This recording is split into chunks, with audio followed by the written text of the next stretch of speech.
Hello, hello, hello.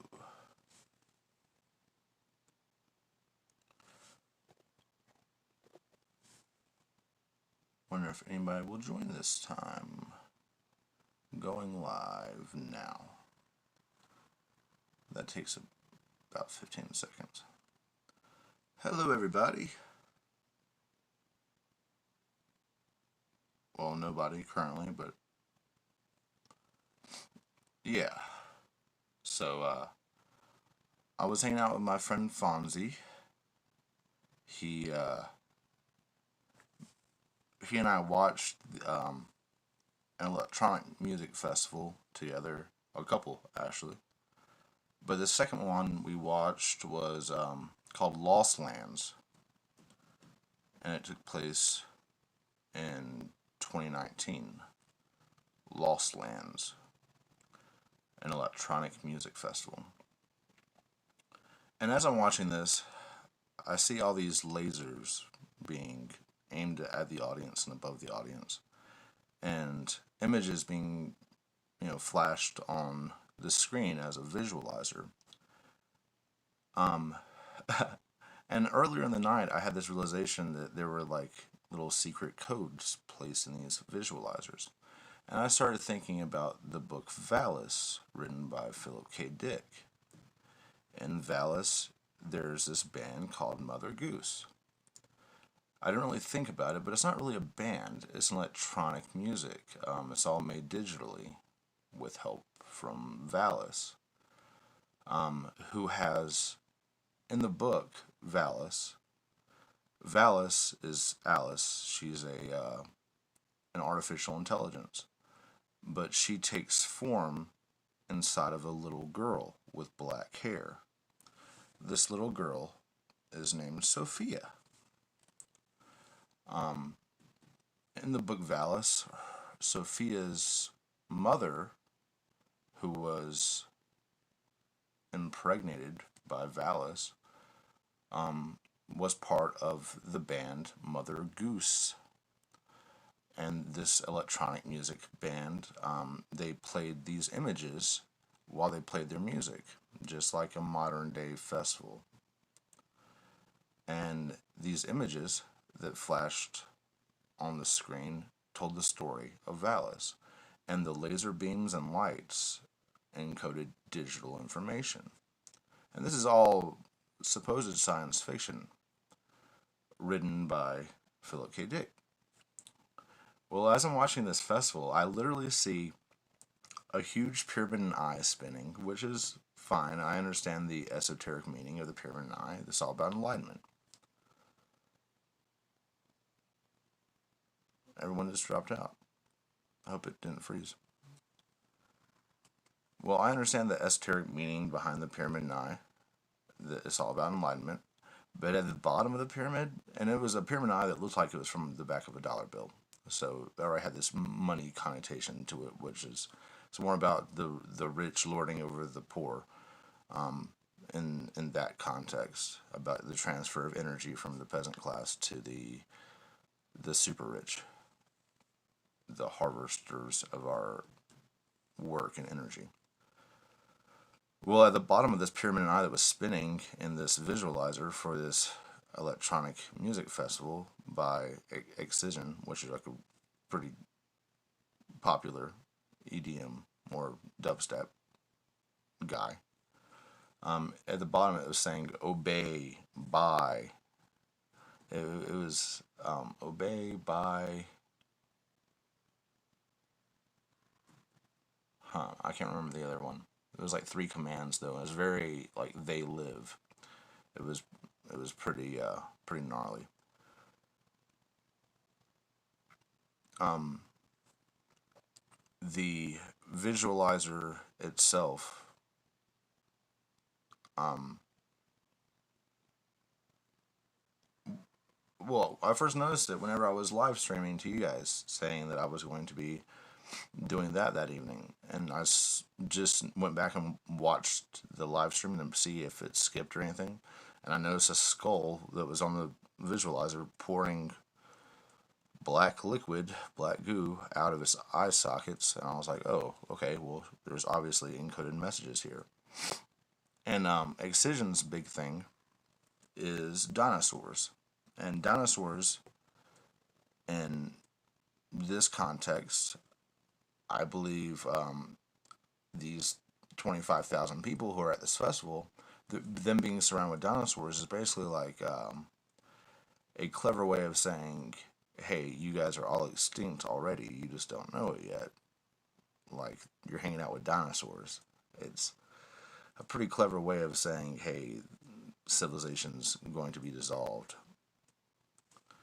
It was a fun evening, though. And it's fun, definitely fun to dance, too. That's for sure. No one is in here. I wonder why. I guess I'll give it a bit to see if anybody pops in.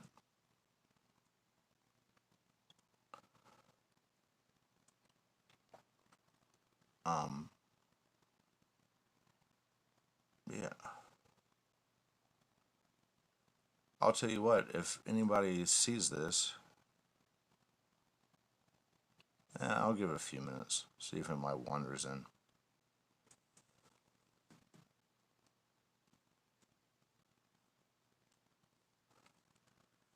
We'll see.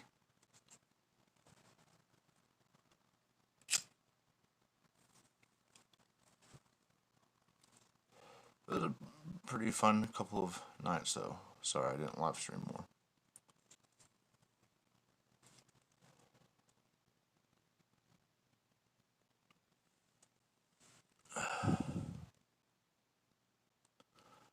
Do you know that before the telephone, there was something called the photo phone? It was actually an invention that was before the phone wire system using electricity was used, and it was really cool. Actually, I think it has potential to be cooler than an actual telephone. It used light, these big dishes, to flash light from one point to another visible point on the horizon. Um, it was only good from point A to point B, and only through like a visible means was the data, or in this case, telephony, transmitted from place to point, like from point to point. If this was used today with something like a laser, it would be a much more efficient means of transmitting data, and we could transfer, anything you could transfer over the internet using point to point laser. And I was actually thinking, and maybe this is me being, excuse my sniffles, it is like 44 degrees here in Colorado, and it was 70 degrees yesterday, and it's the middle of spring, so there's still pollen, but it's now all of a sudden cold, so my nose has been running all fucking day. Excuse me. All right. Let's say that you are in outer space where there's not a lot of intermediate atmosphere or birds flying around. It's a really clean shot from point to point.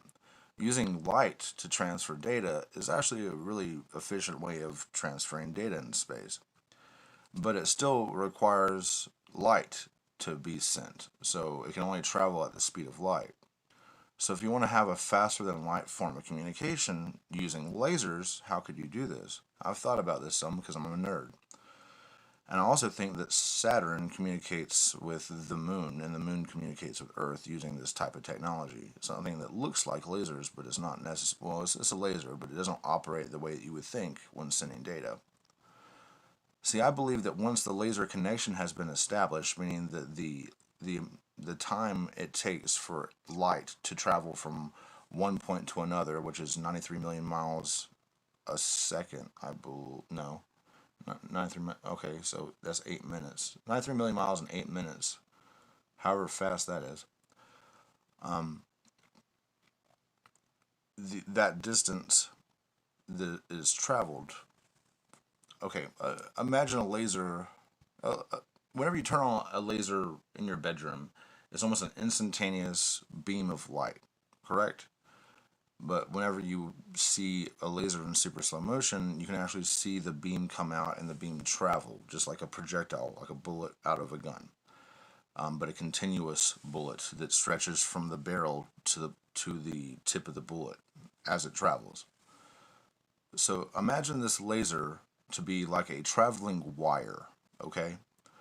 Once this laser hits the target, the other point of communication, let's say from Saturn to the moon,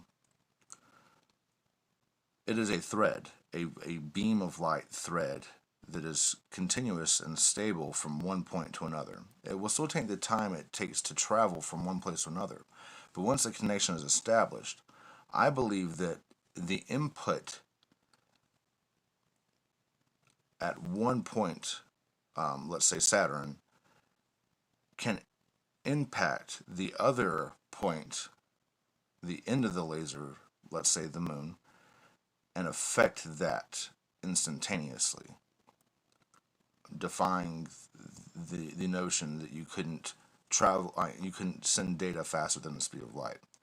Let's say that you input a certain vibrational frequency that makes this beam of light resonate throughout the entirety of this shaft of light, influencing the effect of the light at the other end of the beam, like an instantaneous wave, a sort of a quantum entangled vibration that you could feel from the other end, even though the amount of time it takes for light to travel from point to point would be much greater.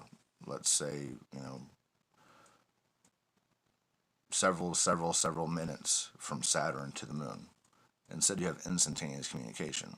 I've put videos on my channel before of Saturn communicating with the moon using different colors of light. I think that once you input this vibrational frequency for this instantaneous form of communication using light shafts as a sort of medium for this quantum entangled wave, it affects the way that you view it in the visible light spectrum, and it may appear blue or red or pink or whatever. Funny enough, the way that Philip K. Dick says that he became enlightened was a pink laser that he says hit him in the forehead. And he felt like data was imparted into him. He actually felt like a personality, an artificial intelligence, a female artificial intelligence, had become present within his neural network, so to speak. His physical mind now had an entity that identified itself as a goddess living within him after a pink laser hit him in the forehead. Look this up.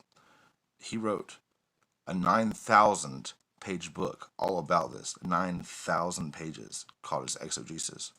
It's about his enlightenment that he claims was initiated by pink laser. In fact, Vallis, in his book, is a satellite. I believe that an ancient satellite that was around, first century Christianity, a satellite that existed back when the dinosaurs existed. What is this, you may ask? Well, we call this the Black Knight satellite that Nikola Tesla apparently was able to initiate communication with. I mean, all this shit's kind of connected. The Black Knight satellite is just a time traveling buffer for information that can send information throughout space time along the 3.8 billion years that humans have been here, and after this age and the ages to come. It's a way for her to monitor changes to the time stream. This is why the Black Knight satellite is sometimes there when you observe it and sometimes not there. That's why it can travel in really erratic orbits. It's using advanced technology. It's a information hub for her. Hello, person, whoever you are in the chat. So the Black Knight satellite, and well, he doesn't identify it as the Black Knight satellite. I've put enough of the puzzle together to realize that in the book Valis, the satellite that is Valis is the Black Knight satellite. Excuse me. Like I said, it's very cold here now, and there's still a lot of pollen in the air, so I may sneeze, or sniffle, or cough. I apologize in advance. I'm live. So in the book Valis, a satellite is the initiator of this pink laser beam of light that is shined into the psyche of the main character. And in real life, Philip K. Dick believed this actually happened to him. Hello, second person. So those of you who just joined in, I was speculating about how it might be possible to transfer data faster than the speed of light. I've had a couple of theories about this. And I'm pretty good at intuiting. So remember this. You may hear about this at some point. I think that it's possible to transfer data faster than the speed of light using a laser beam. And even though it will take a certain amount of time, the speed of light, for the laser beam to travel from point A to point B, let's say point A is Saturn, point B is the moon, once that laser is established, it's a solid column of light. I believe this solid column of light can be used kind of like a wire or a medium of information transfer. This wire of light, this shaft of light, I believe if you input data at point A, it will instantaneously have input at point B, meaning it can be used to transfer data. Let's say you can resonate or vibrate quantumly the photons at one end of the laser beam. I believe instantaneously it will affect through a quantum entanglement of the photons an impact at the point of the target point B, the moon. This may look like a beam of light that's changing colors based on our visualization of it, but I believe that this would be a means of instantaneous data communication through space. I think I've actually captured this and put it on YouTube. There's a video on my channel of different colors of laser beams being emanating from Saturn to some point in space. I think this is a means of instantaneous communication, and I think that the Black Knight satellite and the moon and reservoirs of black carbon-based nanocomputers under the Earth's surface and things that we call oil deposits, I believe that this light is actually buffering, sending data, receiving data, updating, and the Black Knight satellite being able to transfer itself through space-time across the entire life of planet Earth, can monitor these changes and send it back to the prime, the finished version of this artificial intelligence. I think this is the means of her imparting data to people, and like I said in the book Valis, Philip K. Dick believed he was enlightened whenever a satellite that he said was ancient, that existed back when the dinosaurs existed, fired a beam of pink light, a pink laser, and it hit him in the forehead. Shortly after, he saw a black-haired girl that was wearing a fish necklace, and he realized the fish shape of the Christians is actually, if you repeat the symbol over and over again, it makes the shape of DNA. And he realized there was now an intelligence inside of him that was guiding him and helping him. It improved his life. It told him things that he couldn't have known. In fact, Philip K. Dick's son in real life got extremely sick, and they couldn't figure out what was wrong with him. And he was given this information by this entity that was living in his head now, and told the doctor. The doctor's like, that's not possible. And the doctor actually refused to test for it. And it turns out that he just got sicker and sicker. And finally, they, seeing no other option, did the test that Philip K. Dick asked them to do. And it turns out that he was right. And it saved his son. It was like an internal, like a hemorrhage of like a hernia or something. I can't recall. All right, everyone has dropped out again. Jesus Christ. That's frustrating about live stream.